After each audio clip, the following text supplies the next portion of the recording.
Welcome to another episode of AI Talks with Chris and Nita. Hello, everyone. You're tuning in because, well, you want to quickly get a handle on what's driving the cutting edge in artificial intelligence. And natural language processing specifically, right? Yeah. NLP. Exactly.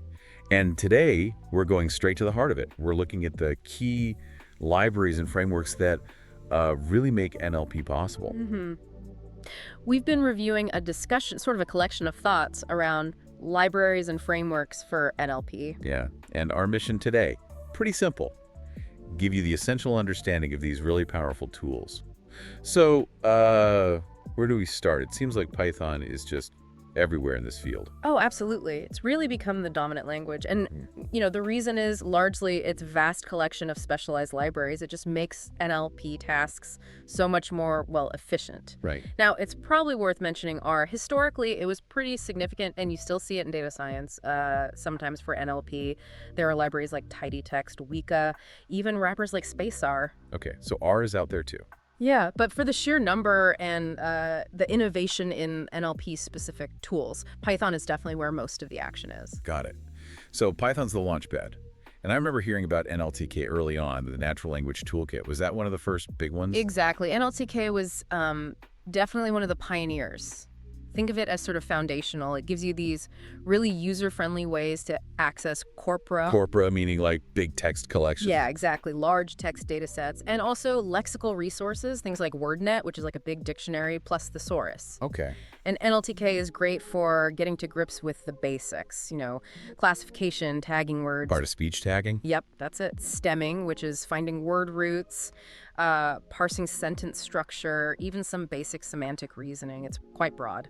So NLTK is kind of the classic starting point, good for learning the ropes in Python NLP. Yeah. But then there's Spacey, which sounds, I don't know, more modern, streamlined. That's a really good way to put it, yeah. Spacey is very much designed for efficiency and for building production-ready systems. It supports a huge number of languages, I think over 66 now, and it comes with pre-trained word vectors. Which are those numerical things that capture word meaning. Exactly. Yeah. Super useful. And Spacey also implements more advanced models like BERT right out of the box. So if you're building actual applications for, say, named entity recognition. Blending names, places. Right. Or part of speech tagging, dependency parsing to see how words relate, text classification, lemmatization. Yeah. Spacey is a really solid choice. It's often faster because it uses Python under the hood sometimes. Okay. NLTK for exploring, Spacey maybe more for building things. Now, what about the really complex stuff, like training those huge language models we hear about? That's TensorFlow and PyTorch territory, isn't it? Precisely. Those are the heavy hitters, the go-to deep learning libraries. What makes them so powerful, especially for NLP, is how they simplify building and training neural networks. They have features like automatic differentiation, which is just crucial for efficiently updating the models as they learn. These are really fundamental for modern, demanding NLP, right? The building blocks for the cutting edge.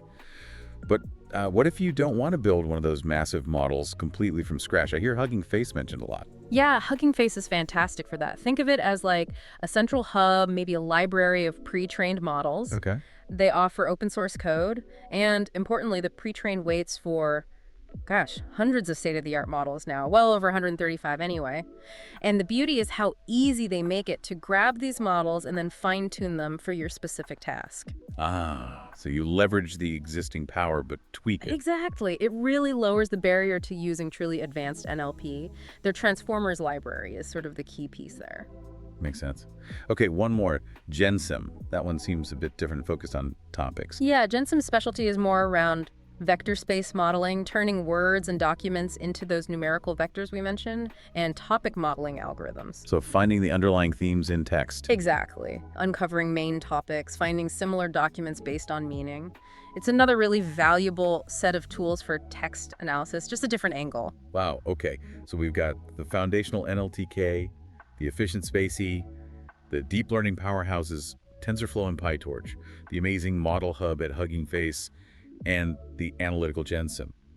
And all primarily running on Python. It's quite an ecosystem. It really is. And what's interesting is how they often work together. You might start with NLTK concepts, use Spacey for an application component, and then pull in a sophisticated model via Hugging Face that was probably trained using TensorFlow or PyTorch. That interconnectivity is key. Definitely. Well, that's a fantastic whirlwind tour of these essential NLP tools. So for you listening, maybe think about which of these libraries or frameworks clicks most with what you're interested in. Are you just starting out, or are you looking to build something cutting edge? Yeah, there's definitely a tool out there that fits your goals. Plenty to explore. Absolutely.